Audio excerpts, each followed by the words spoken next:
আজকে বিবাহ সম্পর্কে জানতে চেয়েছেন। বিবাহ এটা এমন একটি ইবাদত, এমন একটি সুন্নাহ যা অন্য কোনো প্রাণীর মধ্যে নেই। একমাত্র আল্লাহ তাআলা মানব জাতিকেই এই বিবাহের বিধানটা দিয়েছেন। মানব জাতির পবিত্রতা অটল রাখার জন্য, পবিত্রতা রক্ষার জন্য, মানব জাতির যাতে করে হালাল পন্থায় স্বামী স্ত্রী মেলামেশা করতে পারে, এজন্য এই বিবাহের বিধানটা আল্লাহ পাক দিয়েছেন। অন্য কোনো প্রাণীকে এই বিবাহের বিধান দেওয়া হয়নি। গরু, মহিষ, ছাগল, ভেড়া, বকরি ইত্যাদি বন জঙ্গলের যে সমস্ত হিংস্র প্রাণী আছে, অনেক শক্তিশালী প্রাণী আছে, তাদেরকে ওই বিধানটা দেন নেই। এই বিবাহের সিস্টেম তাদের মধ্যে নেই। কিন্তু একমাত্র আল্লাহ রাব্বুল আলামিন মানব জাতিকে এই বিবাহের বিধানটা দিয়েছেন, মানব জাতিকে দামি বানানোর জন্য, মানব জাতির বৈধতার জন্য, মানব জাতির সুন্দর জীবনের জন্য, মানব জাতির সুন্দর পরিবারের জন্য।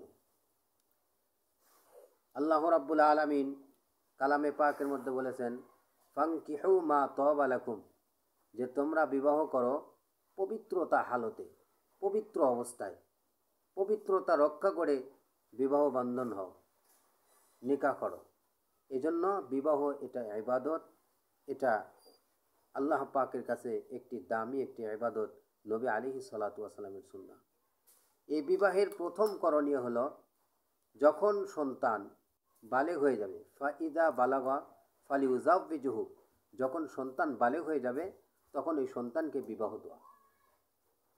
ওয়াইন বালাগা ফালাম ইউজাউবিজুহু, সন্তান যদি বালেগ হয়ে যায় আর যদি বিবাহ না দেওয়া হয়, ফা আসাবা ইসমান, ওই সন্তান যে গুনাহ করবে, জেনার গুনাহ করবে, রাস্তাঘাটে মেয়েদেরকে ইফটিজিং করবে, কোনো মেয়ে ঘর ছেড়ে কোনো গার্লফ্রেন্ডের সাথে অবৈধ সম্পর্ক করে পালিয়ে যাবে, ফাইন্নামা ইসমুহু আলা আবিহি, তাহলে এই দুইজনের যে গুনাহ হবে, ওই গুনাহ তাদের অভিভাবকের উপর বর্তাবে। এজন্য বিবাহের প্রথম করণীয় হলো, সন্তান যখন বালেগ হয়ে যাবে তখন তাকে বিবাহ দিতে হবে। এরপরে যেদিন বিবাহ দিবেন সেদিন এই সন্তানকে আল্লাহকে স্মরণ করিয়ে দিতে হবে। এই সন্তানের মুখে আল্লাহর নাম উঠাই দিতে হবে। এই সন্তানের ধ্যান ধারণার মধ্যে, চিন্তা চেতনার মধ্যে আল্লাহকে স্মরণ করিয়ে দিতে হবে। তাকে বলতে হবে যে বাবা, তুমি বিবাহ করতেছো, একজন মহিলার দায়িত্ব তোমাকে দেওয়া হইতেছে, একজন মহিলা তোমার আশ্রয় থাকবে, তোমার কামাই খাবে, তুমি তাকে কামাই করে খাওয়াইবে, তুমি তাকে ভালোবাসবে, তুমি তাকে ভাত কাপড় দিবে, ভরণ পোষণ দিবে।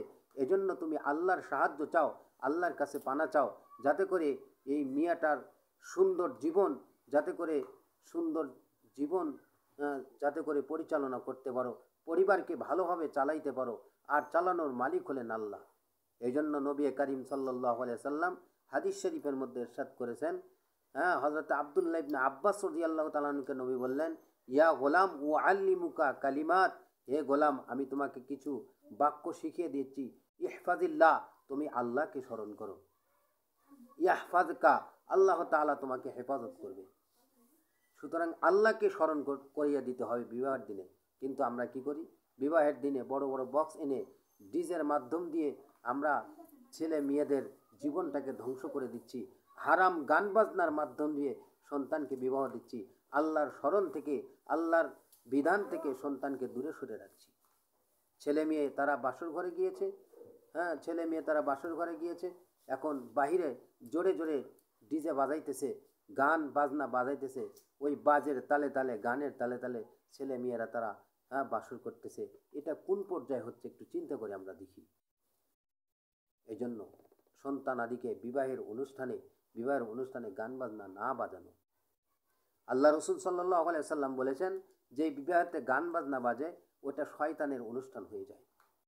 কারণ গান এমন একটা জিনিস, গান এমন একটা শ্রবণ, গান এমন একটা আওয়াজ যেটা অন্তরে ঘৃণা সৃষ্টি করে দেয়, শয়তানের ওয়াসওয়াসার স্থান বানিয়ে দেয়।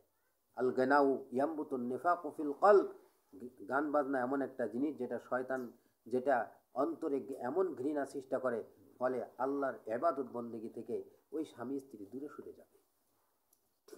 যেই বিবাহতে গান বাজনা বাজবে, ডিজে বাজবে, ওই স্বামী স্ত্রী যে গান বাজনার তালে তালে তারা সহবাস করলো, তারা দোয়াও পড়লো না, আল্লাহকে স্মরণ করলো না, তাহলে এই গর্ভে থেকে যে সন্তান আসবে, এই সন্তান কি নেককার হবে? আশা করা যায় না। অথচ বিবাহের পূর্বে সন্তানকে মাতা পিতা বা অভিভাবকদের করণীয় হলো সন্তানকে দোয়া শেখা। নিজে যদি দোয়া না পারি তাহলে নিজেও শেখা, সন্তানকে দোয়া শিখিয়ে দেওয়া যে বাবা তুমি বিবির কাছে যাইতেছো, বিবির কাছে যাইতে হলে একটা দোয়া পড়ে যাইতে হয়, এই দোয়াটা পড়ো। দোয়াটা হলো আল্লাহুম্মা জান্নিবনা শাইতান ওয়া জান্নিবি শাইতান আমা রাযাকতানা। হে আল্লাহ, বিসমিল্লাহি, হে আল্লাহ আমি আপনার নামে বিবির কাছে যাইতেছি। আল্লাহুম্মা জান্নিবনা শাইতান, হে আল্লাহ আমাদের স্বামী স্ত্রীকে শয়তানের খপ্পর থেকে বাঁচান। ওয়া জান্নিবি শাইতান আমা রাযাকতানা, আর আমাদের স্বামী স্ত্রীর মধ্যে যে সন্তান আপনি আমাদের স্বামী স্ত্রীর মিলন মালার মধ্যে দান করবেন, আমাদের স্বামী স্ত্রীকে দান করবেন, এই সন্তানকে শয়তানের চক্র থেকে বাঁচিয়ে দিন। এই দোয়াটা যদি নিজে না পারি শিখতে হবে আর সন্তানকে শিখাইতে হবে। আর যদি নিজের সন্তানকে শেখানোর সময় যদি আমি নিজেও না পারি তাহলে কোনো হুজুর বা কোনো মসজিদের ইমাম বা যারা পারে তাদের কাছে গিয়ে সন্তানকে এই দোয়া শিখিয়ে দেওয়া।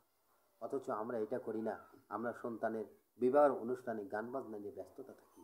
তাহলে আমাদের জীবন, আমাদের সন্তানের এই বিবাহ, আমাদের সন্তানের এই কর্মকাণ্ড তাহলে কোন পর্যায়ে যাচ্ছে? শরীয়ত কি এটা বলছে? এজন্য সন্তানকে বিবাহ দেওয়ার আগে এগুলি করণীয় মাতা পিতার জন্য। এরপরে আরেকটি করণীয় হলো যে এই সন্তানকে যখন বিবাহ দিচ্ছেন, যে মেয়ের সাথে বা যে ছেলের সাথে বিবাহ দিচ্ছেন, এই মেয়ে ছেলের মধ্যে 4টা গুণ থাকতে হবে। বিশেষ করে মেয়ের মধ্যে এই 4টা গুণ থাকতে হবে।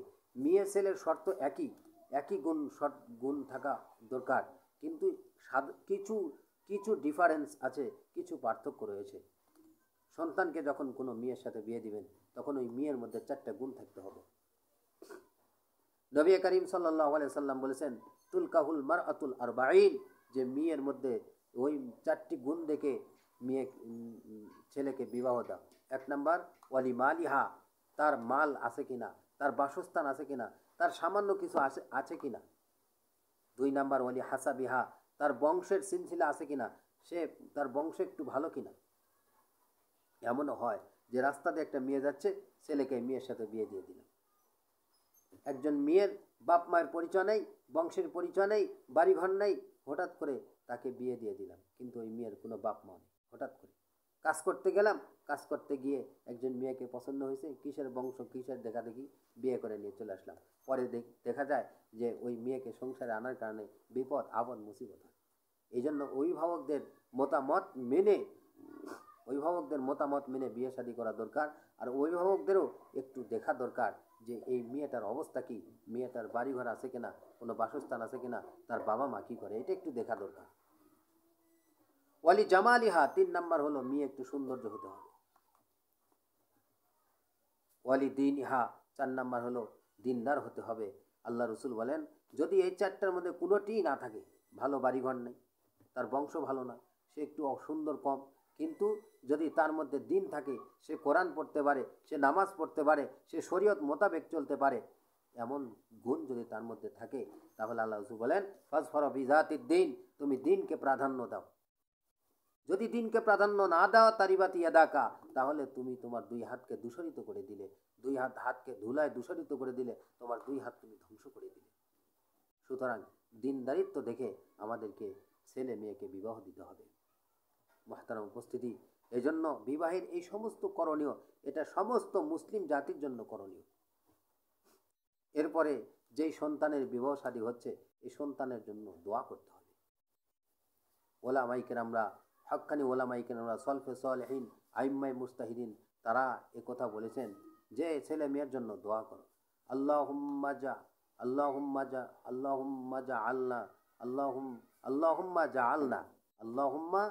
জাআলনা মুবারাকান আলাইকা ওয়া আলা উম্মতি মুহাম্মাদিন সাল্লাল্লাহু আলাইহি সাল্লাম। এই দোয়াটা পড়া, হে আল্লাহ, আল্লাহুম্মা হে আল্লাহ, জাআলা আপনি বানায় দেন, মুবারাকান আলাইকা তাদের দুজনের মধ্যে বরকত দিয়ে ভরপুর করে দেন, ওয়া আলা উম্মতি মুহাম্মাদিন সাল্লাল্লাহু আলাইহি সাল্লাম, এবং সমস্ত উম্মতে মুহাম্মাদিন সাল্লাল্লাহু আলাইহি সাল্লামের সমস্ত উম্মতে মুহাম্মাদের উপরে এই বরকত আপনি বিস্তার করে দেন। এই দোয়াটা করা দরকার। কিন্তু আমরা কি করি? দোয়া করি না, আমরা যখন ছেলে মেয়েকে নিয়ে আসলো, বা মেয়ে যখন ছেলের বাড়িতে গেল, বা ছেলে যখন মেয়ের বাড়িতে আসলো, তখন গানের মাধ্যম দিয়ে তাদেরকে বরণ করছি। আহা, বিবাহ একটি ইবাদত। এই ইবাদতকে আমরা গানের মাধ্যম দিয়ে শয়তানি চক্র দিয়ে আমরা নষ্ট করে দিচ্ছি। আমি আপনি আমরা সবাই আমরা নিজের সন্তানের, নিজের মেয়ের, নিজের ছেলের জীবনটাকে ধ্বংসের মুখে ঠেলে দিচ্ছি। এ সমস্ত কিছু আমাদের জানা নেই। এই জন্য আল্লাহ রসুল সাল্লাল্লাহু আলাইহি সাল্লাম বলেছেন যে তুমি নিজের উপরে বদদোয়া নিও না, সন্তানকেও বদদোয়া করো না। লা তাদউ আলা আনফুসিকুম ওয়ালা তাদউ আলা আওলাদিকুম, যে তুমি নিজের উপরে বদদোয়া নিও না, সন্তানকে বদদোয়া করিও না। যে সমস্ত কথা বললাম, আল্লাহ তাআলা আমাদেরকে এই সংক্ষিপ্ত বিবাহের কিছু করণীয় কথা বললাম, আল্লাহ তাআলা আমাদের সবাইকে আমল করার তৌফিক দান করুন।